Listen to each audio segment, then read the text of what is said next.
crianças do segundo ano, prontos para mais uma aula do ensino religioso? Sejam bem-vindos.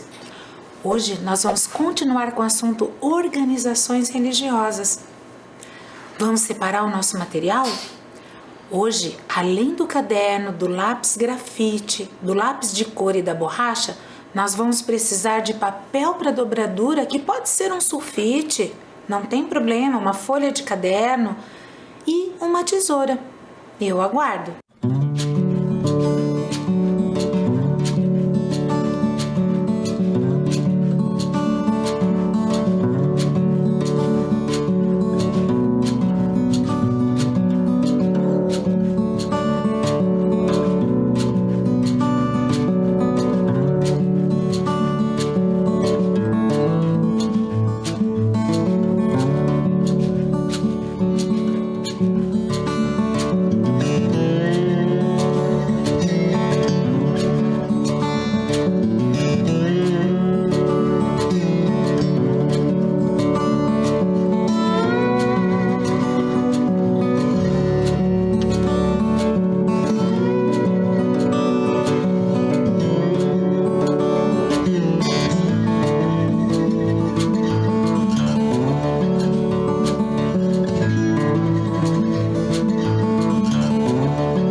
Agora, com tudo organizado, vamos anotar os nossos dados de hoje.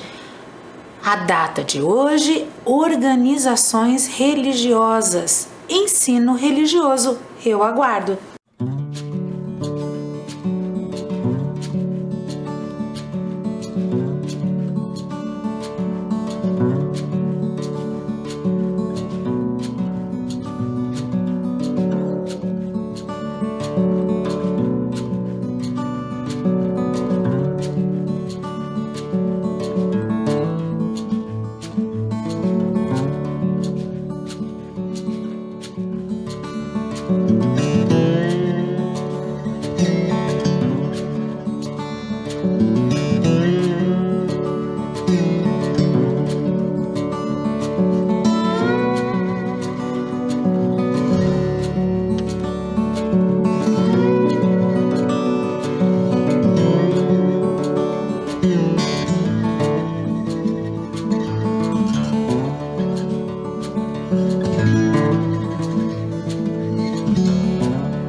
Vamos então começar a nossa aula de hoje? Quem lembra o que foi falado na aula passada? Na aula passada nós aumentamos o nosso conhecimento sobre organizações religiosas. Da onde mesmo? Nós conhecemos a religião evangélica, lembram? Então, ela faz parte da matriz ocidental. Os fiéis dessa religião são os seguidores do Evangelho, que está escrito na Escritura Bíblica. E eles possuem várias igrejas aqui em Curitiba. Essa da foto é uma delas, é a primeira igreja batista de Curitiba e fica lá no Batel, uma construção bem grande que muita gente passa na frente e não sabe o que é, e nós já sabemos. Nós falamos também do Espiritismo, nós conhecemos a organização dessa religião. O seu fundador é o Allan Kardec, que é esse da foto que tem aí na telinha. Nós estudamos que os seus lugares sagrados são vários, muitos deles adaptados de casas que já são construídas e que dentro delas são organizadas de maneira a receber os fiéis dessa religião. E que eles têm uma fé muito grande em Deus e em Jesus. E hoje, professora, hoje nós vamos falar sobre as organizações religiosas da matriz oriental. Hoje nós conheceremos organizações dessa cultura. Alguns lugares que nós vamos ver hoje já foram apresentados em algumas aulas passadas que quem assistiu vai se lembrar. Mas nós vamos falar um pouquinho mais sobre essas organizações religiosas. Matriz oriental. Esses dois lugares fazem parte da organização dessa matriz. Na primeira foto, nós temos o Centro de Estudos Budistas Bodhisattva. Esse espaço fica lá no alto da 15 e sempre ficava aberto ao público para quem quisesse visitar e conhecer. Lá conseguíamos comprar livros e até fazer a prática da meditação, que é aquele espaço que a gente fica bem quietinho, onde ficamos refletindo sobre os nossos pensamentos, os nossos conceitos. É aquele espaço só nosso, é aquele momento só nosso. Em dias e horários bem específicos também aconteciam nesse lugar alguns estudos em grupo, mas eles foram cancelados, por causa da pandemia. Mas não tem problema. Assim que tudo voltar ao normal, eu tenho certeza que esse espaço estará aberto a quem quiser conhecê-lo. Na segunda foto, nós temos o Templo Budista Nyorenji. Também é um espaço sagrado dessa religião que fica lá no bairro Cajuru. E essa foto todo mundo conhece, né? É a comunidade Zen Budista de Curitiba, que fica em qual praça? Só podia ser, na Praça do Japão. Nela tem uma casa lá no fundo da foto. É uma construção que nós chamamos de Templo Zen Budista. Também representa um lugar sagrado dessa matriz. Vocês já devem conhecer mesmo esse lugar, Ou porque vocês já estiveram lá, ou porque vocês já viram esse espaço nas nossas aulas aqui na telinha. Essa organização religiosa do budismo, ela é uma religião que tem esse nome porque é criada por Buda, um príncipe chamado Siddhartha Gautama, que surgiu lá na Índia, há muitos e muitos tempo atrás.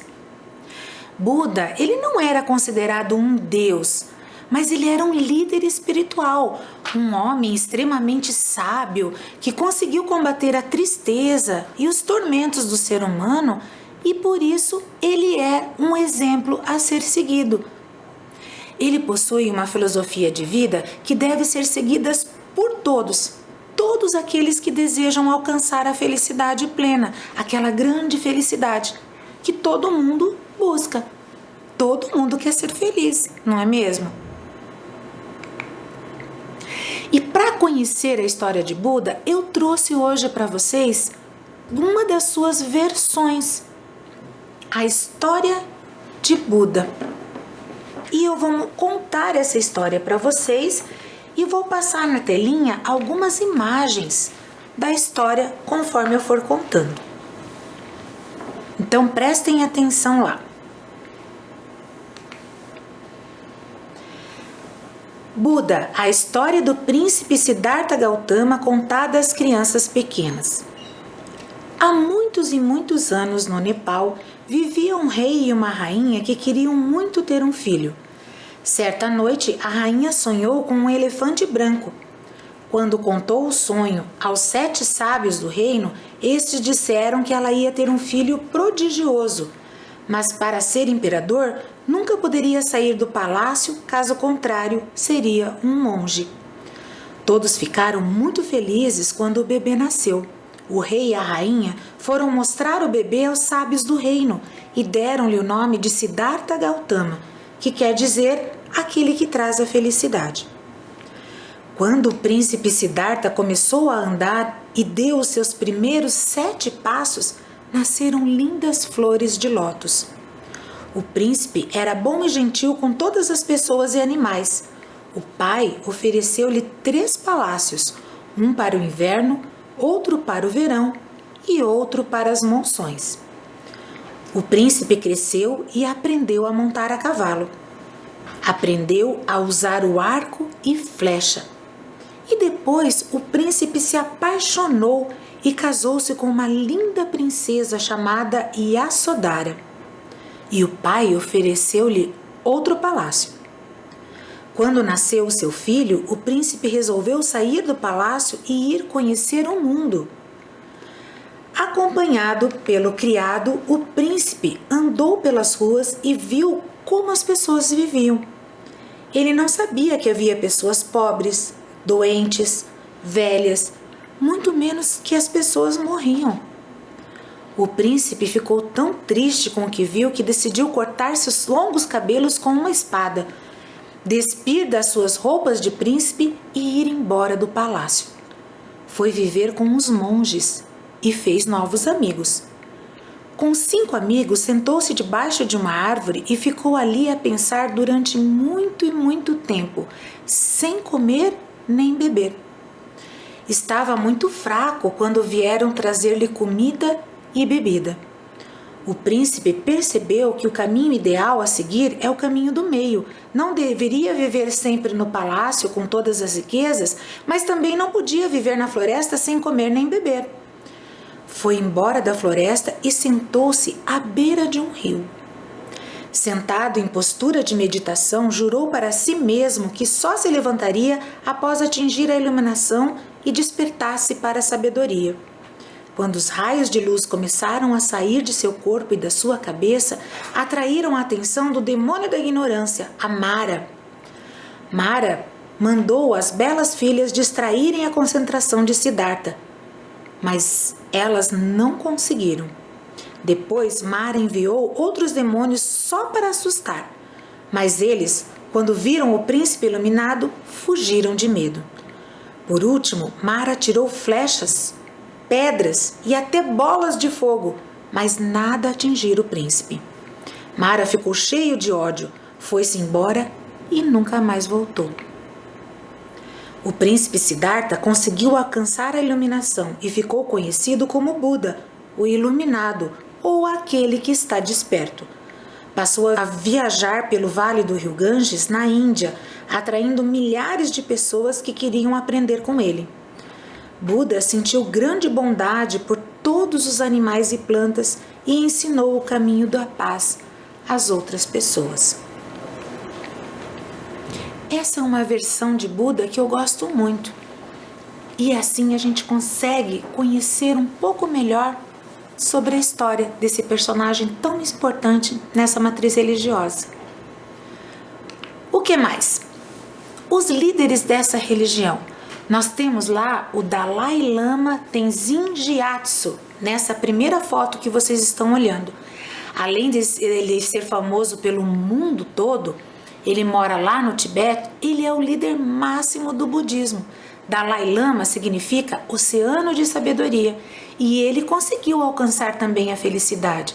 Sabe como? Com altruísmo, que é aquela ação que nós temos de pensar no outro. Também conseguiu com a compaixão, que é aquela vontade que a gente tem de ajudar as pessoas que estão precisando, e do amor. Ele é o líder máximo dessa religião. E a foto do lado é do Lama Padmasambhava. Lama significa grande mãe, e é assim que ele trata todas as pessoas que a ele procuram, como se fossem seus filhos.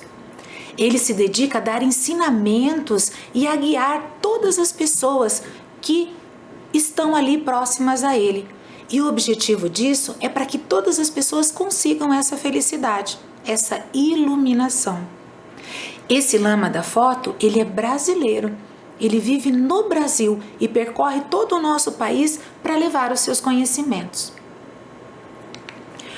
Uma outra curiosidade do budismo é a participação das mulheres, sejam elas como monjas, mestras ou alunas. A atuação de algumas delas, como essa da primeira foto, por exemplo, a monja Koen Sensei. Temos também essa foto do meio, que é da norte-americana Pema Chodron, e essa terceira foto, que é da inglesa Jetsuna Tenzin Palmo. Todas elas falam a importância do olhar feminino na religião, na construção de uma cultura de paz.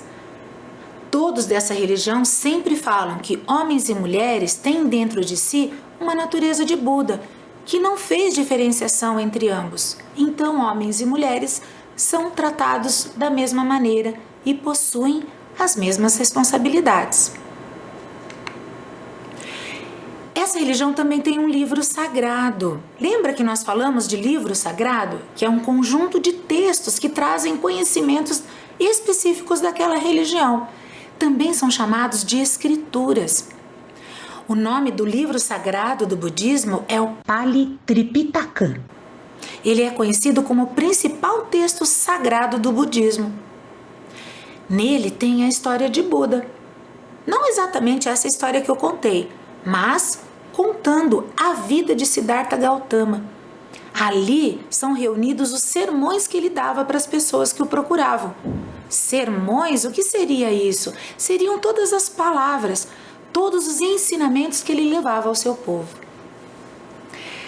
A cultura religiosa oriental, ela é muito rica.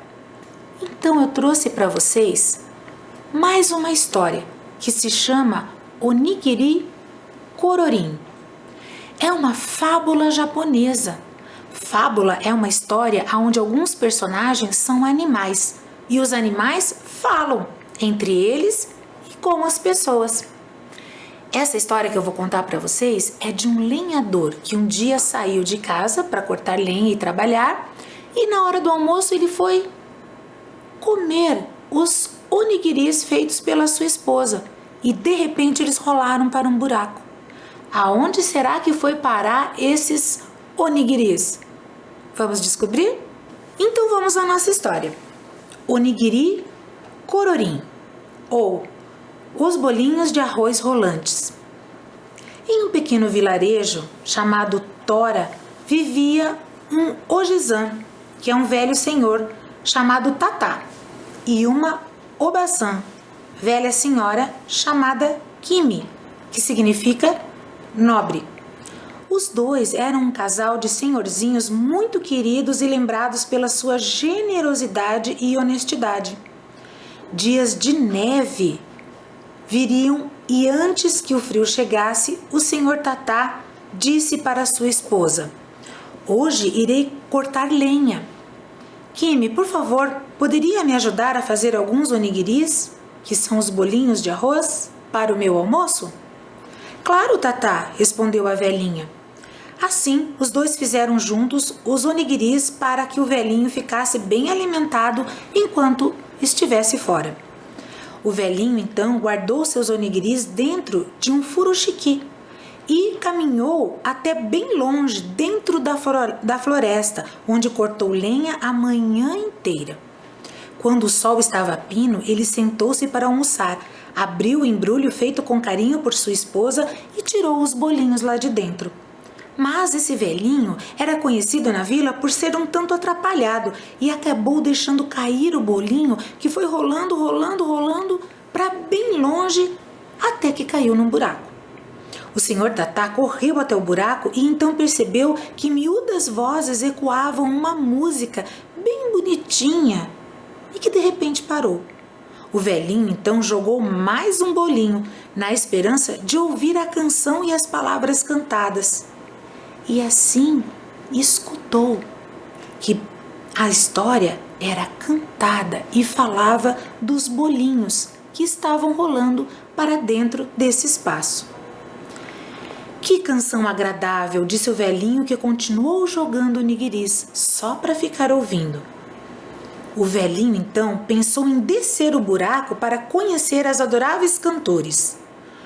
Ah, mas o que aconteceu? Ele gritou e logo se viu escorregando pelo buraco. Ao chegar meio desajeitado ao fim do buraco, viu algo que achava ser impossível de se ver. Uma cidade de ratinhos? Ele se espantou. Logo, uma voz veio corrigi-lo. Bem-vindo ao país dos ratinhos de toda cor, vovô, disse Pinaco, o líder dos ratinhos. Obrigada pelos niguiris deliciosos. Os filhotes do país dos ratinhos, de toda cor, adoram um bom bolinho de arroz no almoço.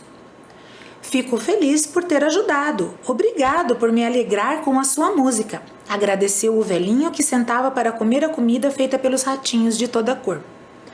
Assim, o velhinho pegou seu hashi para comer e passou a tarde conversando, cantando, ouvindo histórias, brincando com os filhotes de ratinho, jogando dominó com os ratinhos mais velhos.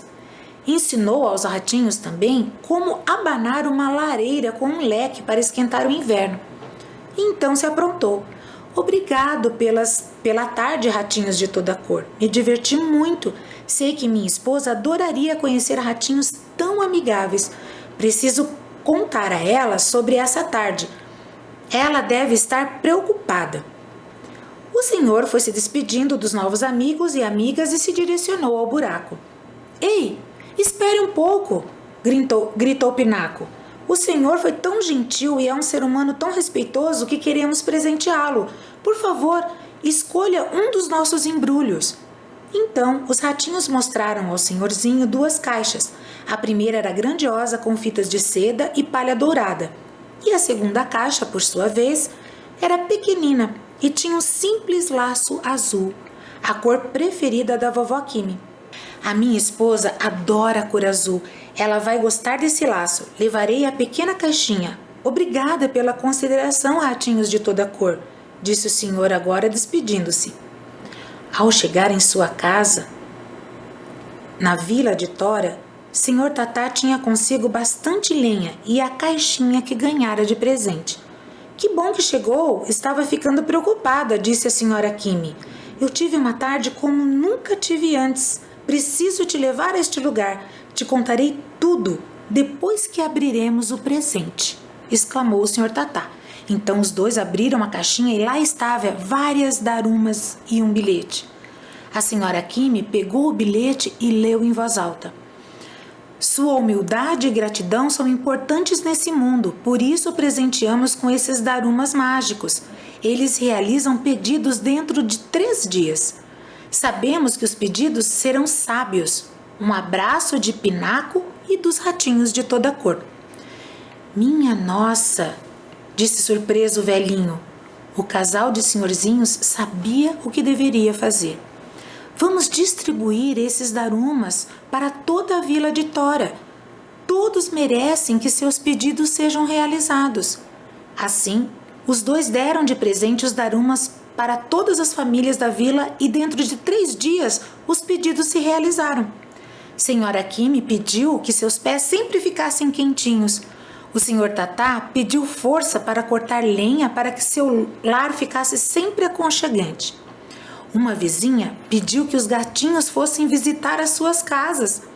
A sua filha pediu bonsais e que eles ficassem sempre cheios de joaninhas. O sobrinho do Sr. Tatá, que era um tanto medroso, pediu para não ter mais medo dos barulhos das cigarras no verão. E assim todos os pedidos foram realizados. Mas teve um vizinho chamado Pabo que tinha um coração ganancioso e pediu muito ouro. Diferente das outras pessoas da vila, a pedido desse vizinho não se tornou realidade. Dentro de 3 dias, ele recebeu um convite para ir lá conhecer os ratinhos de toda a cor. Agora mesmo que eu vou aproveitar, eu vou pedir os meus darumas. Virarei um rei. E foi correndo. Quando chegou lá, escutou logo: Bem-vindo, Sr. Pabo. Soubemos que o pedido que o senhor fez ao daruma foi ter muito ouro. Passe essa tarde conosco e te daremos a chance de escolher mais um presente. Sr. Pabo ficou todo esperançoso, acreditando que ganharia o ouro que pediu. Seus pensamentos já estavam pensando em tudo que poderia comprar. Mas, depois que passou a tarde com os ratinhos de toda a cor, começou a achá-los gentis e adoráveis. E começou a pensar um pouco mais sobre o seu pedido. Mas, no final da tarde, Pinaco chamou para escolher novamente o presente.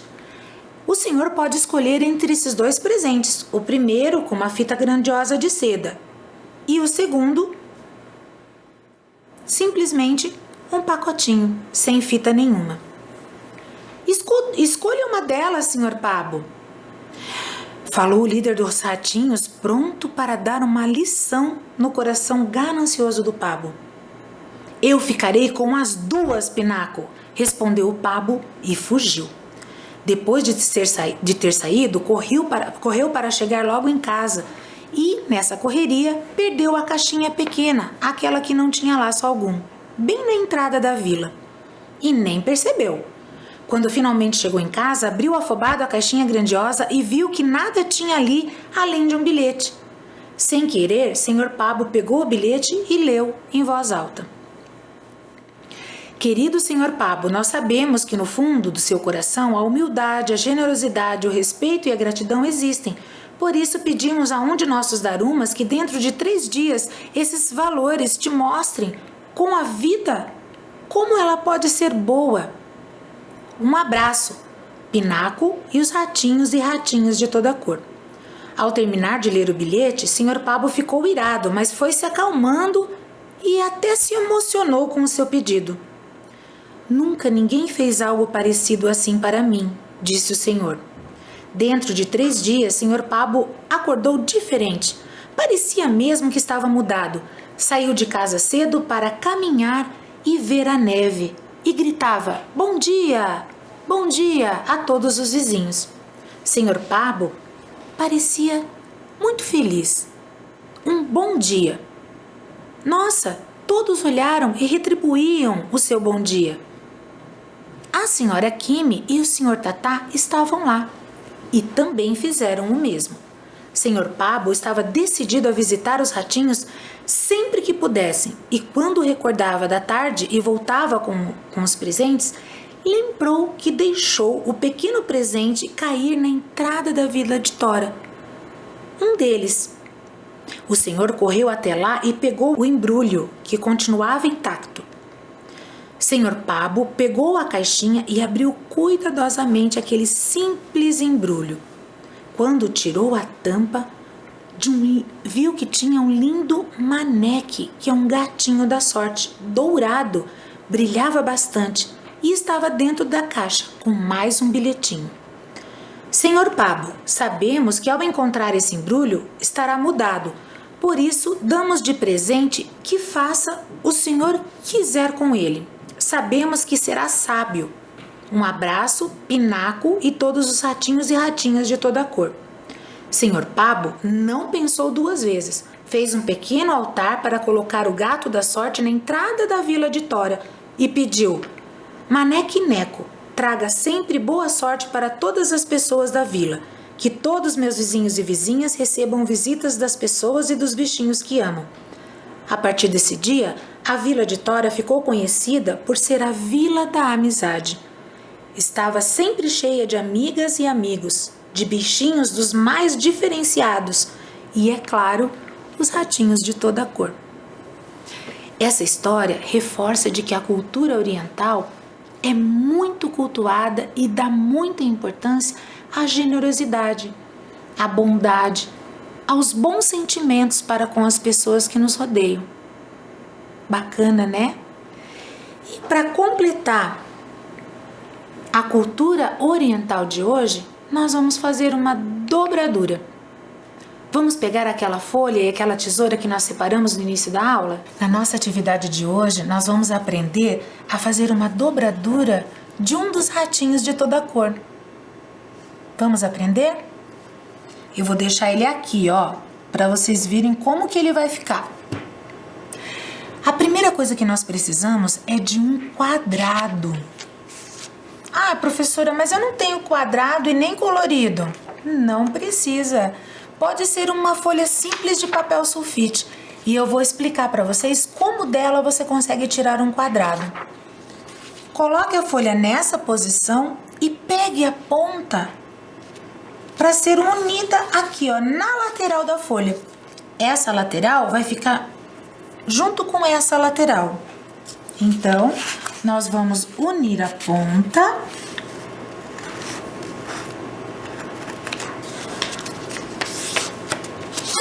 Vamos marcar a parte da dobradura e vai ficar mais ou menos assim. Essa parte de cima nós vamos recortar. Peguem aquela tesoura que vocês separaram e corte essa partezinha retangular.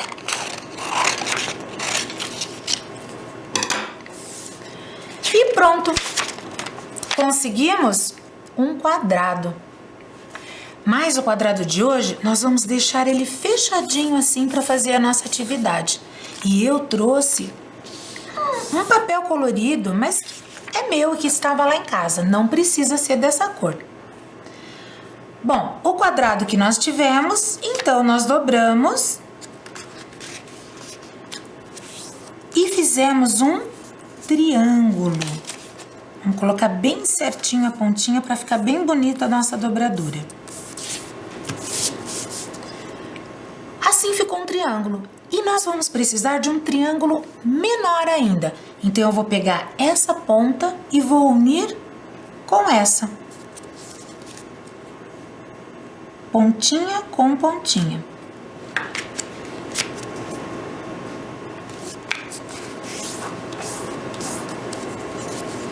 Viram que ficou um triângulo menor? Agora, prestem atenção.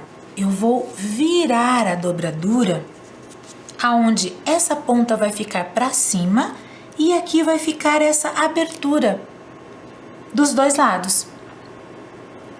Dessa maneira que está a figura, nós vamos virá-la dessa maneira, aonde vai ficar uma linha aqui em cima e uma linha aqui do lado.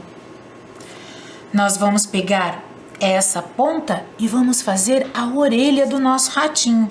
Nós vamos virá-la lá para cima. Viram como é que ficou? Já está parecido? E ali embaixo, o que nós vamos fazer? Nós vamos dobrar para trás. Vamos virar a figura, dobrar a pontinha de baixo para trás e pronto. Está pronto o nosso ratinho. Opa, ainda não. Ainda falta nós desenharmos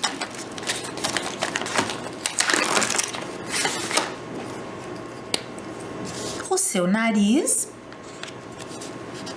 Deixa eu colocar um papel aqui embaixo para não sujar a mesa.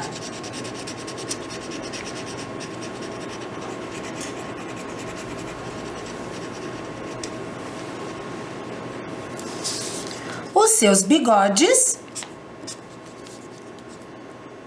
O seu olhinho. Fazer um olhinho bem caprichado.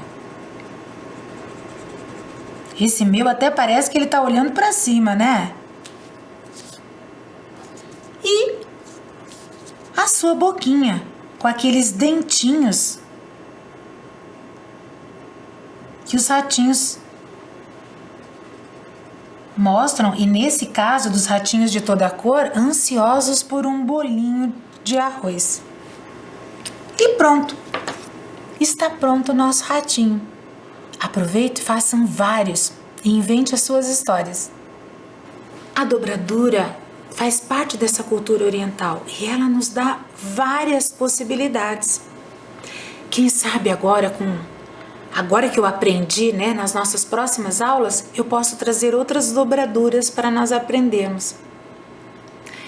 Vamos para a nossa revisão da aula de hoje? Olha quanta coisa nós aprendemos. Nós relembramos sobre as organizações das religiões evangélica e o espiritismo. Conhecemos a organização da religião do budismo. E ouvimos a nossa história, uma história da fábula japonesa. Só lembrando, fábula é diferente de conto. Na fábula nós temos personagens, no caso, os personagens ratinhos de toda cor, que puderam ensinar para aquele personagem que era egoísta a ser uma pessoa melhor. Todos esses ensinamentos fazem parte dessa cultura. Essa bondade, essa paciência, esse amor ao próximo. E tudo isso nós aprendemos na aula de hoje, que fica por aqui. Não esqueçam, lavem bem as mãos.